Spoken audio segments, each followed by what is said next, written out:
তৃণমূল কংগ্রেসের ব্যাংক অ্যাকাউন্টের আর্থিক লেনদেন নিয়ে হলফনামা তলব করল কলকাতা হাইকোর্ট। এইচডিএফসি ব্যাংকের সেন্ট্রাল প্লাজা ব্রাঞ্চের ম্যানেজারকে আগামী বুধবার অর্থাৎ 8ই জুলাই তৃণমূল কংগ্রেসের আর্থিক তহবিলের মোট আমানত ব্যাংকের লেনদেন সংক্রান্ত তথ্য নিয়ে হলফনামা দিতে নির্দেশ দিয়েছেন বিচারপতি সৌগত ভট্টাচার্য। আগামী 8ই জুলাইয়ের মধ্যে এই নথি চেয়েছে আদালত। 8ই জুলাই ফের শুনানি এই মামলার। তবে এই মামলায় কালীঘাট তৃণমূল কংগ্রেসের পক্ষ থেকে আপাতত আর্থিক লেনদেন চালু রাখার যে আর্জি জানানো হয়েছিল তা খারিজ করে দিয়েছেন বিচারপতি। উল্লেখ্য, কালীঘাট তৃণমূল কংগ্রেসের ভেতরে ডামাডোল চলায় কোষাধ্যক্ষ অরূপ বিশ্বাস ব্যাংককে চিঠি দিয়ে আপাতত লেনদেন বন্ধ রাখার আর্জি জানিয়েছিলেন। তারপর পুলিশ 18ই জুন এফআইআর দায়ের করে তদন্ত শুরু করেছে এই অভিযোগে। বন্ধ করে দেওয়া হয়েছে ব্যাংকের অ্যাকাউন্টের লেনদেন। সেই অ্যাকাউন্টের লেনদেন চালু করতে কলকাতা হাইকোর্টে আবেদন জানিয়েছিল কালীঘাট তৃণমূল। মামলার শুনানিতে আইনজীবী রুদ্র নন্দী তৃণমূল কংগ্রেসের পক্ষে সওয়াল করে বলেন, অরূপ বিশ্বাস যিনি কোষাধ্যক্ষ ছিলেন তার চিঠির পরিপ্রেক্ষিতে 3টে অ্যাকাউন্ট বন্ধ করে দেওয়া হয়। তৃণমূল কংগ্রেসের আইনজীবী কিশোর দত্ত বলেন, 3টে নয়, আরও অন্তত 5টা ব্যাংক অ্যাকাউন্টে শুধুমাত্র সন্দেহের কারণে লেনদেন বন্ধ করে দেওয়া হয়েছে। ব্যাংকে চিঠি দেওয়া হয় যাতে কোনো বেআইনি লেনদেন না হয়। বিচারপতি সৌগত ভট্টাচার্য বলেন, এদিন কোর্ট শুধুমাত্র বিচার করবে কোনো অন্তর্বর্তী নির্দেশ দেওয়া যাবে কিনা। অভিযোগ দায়ের হয়েছে, পুলিশ তদন্ত করছে। এই মুহূর্তে আদালতের হস্তক্ষেপ করা উচিত কি? পাশাপাশি আদালতের দেখা দরকার 3টে ব্যাংক অ্যাকাউন্ট বন্ধ রাখার আদৌ প্রয়োজন আছে কিনা তদন্তের প্রয়োজনে। তবে অভিযোগ যখন দায়ের হয়েছে তখন তদন্তের স্বার্থে তো ব্যাংক অ্যাকাউন্ট লেনদেন বন্ধ রাখাই শ্রেয়। রাজ্য পুলিশের পক্ষে সলিসিটর জেনারেল তুষার মেহতা বলেন, এই অ্যাকাউন্টের টাকা যাতে সাইফোন অর্থাৎ বিদেশে চালান না হয় সেটা দেখা প্রয়োজন। জবাবে বিচারপতি বলেন, আমি ব্যাংকের থেকে এবং অন্যান্য সব পক্ষের থেকে হলফনামা তলব করব, তারপর এই মামলার শুনানি করা হবে। তবে আপাতত যাতে পার্টির প্রতিদিনের খরচ চালাতে পারে তার ব্যবস্থা করতে হবে। 18 জন অভিযোগ দায়ের হয়েছে এবং অভিযোগ যেটা দায়ের হয়েছে তাতে সুনিশ্চিত কোনো কারণ উল্লেখ করা হয়নি। এ নিয়ে আইনজীবী অভিষেক মনু সিংভি বলছেন, সংবিধানের 19 নম্বর ধারা অনুযায়ী পুলিশ কোনো রাজনৈতিক দলের ব্যাংক অ্যাকাউন্ট ফ্রিজ করতে পারে, রাজনৈতিক কাজে বাধা সৃষ্টি করতে পারে। 18ই জুন যে এফআইআর দায়ের হয়েছে সেই পরিপ্রেক্ষিতে সব অ্যাকাউন্ট বন্ধ করে দেওয়া হয়েছে। একটা রাজনৈতিক দল নির্বাচনে পরাজিত হয়েছে দেখে এইভাবে তাদের কার্যকলাপ বন্ধ করে দেবার প্রচেষ্টা কি করা যায়? আদালত কিছু দেখার আগে পুলিশ সিদ্ধান্ত নিয়েছে, সবগুলো অ্যাকাউন্ট ফ্রিজ করে দেওয়া হয়েছে।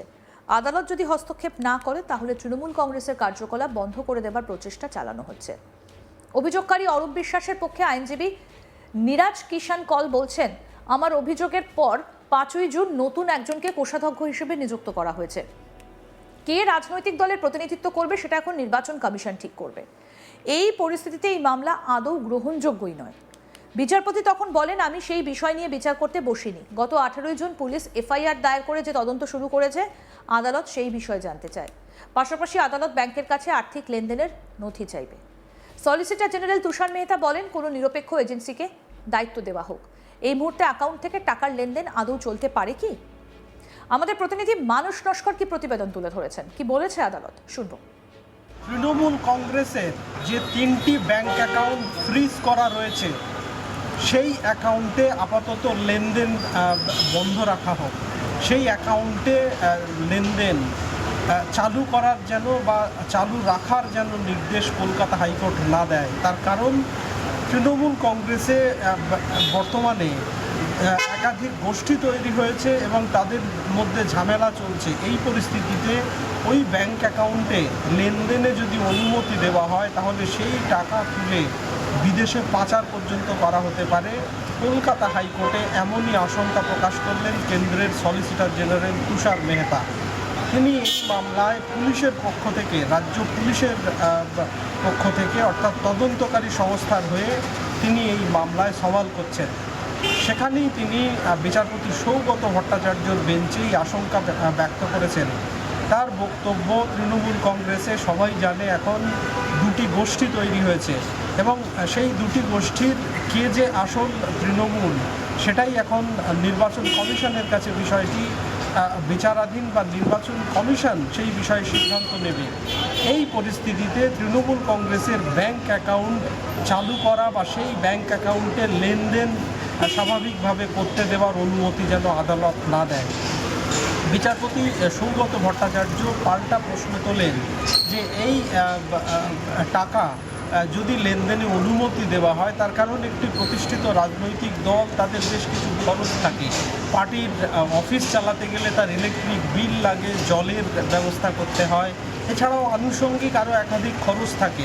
প্রতিদিনকার সেই খরচ পার্টির কোথা থেকে আসবে, এবং এই টাকা যদি অনুমতি দেওয়া হয় খরচের, তাহলে সেক্ষেত্রে টাকা ব্যাংক অ্যাকাউন্ট থেকে তোলার পর সেটা যে বিদেশে পাচার হবে, সেই আশঙ্কা কেন ব্যক্ত করছেন সলিসিটর জেনারেল।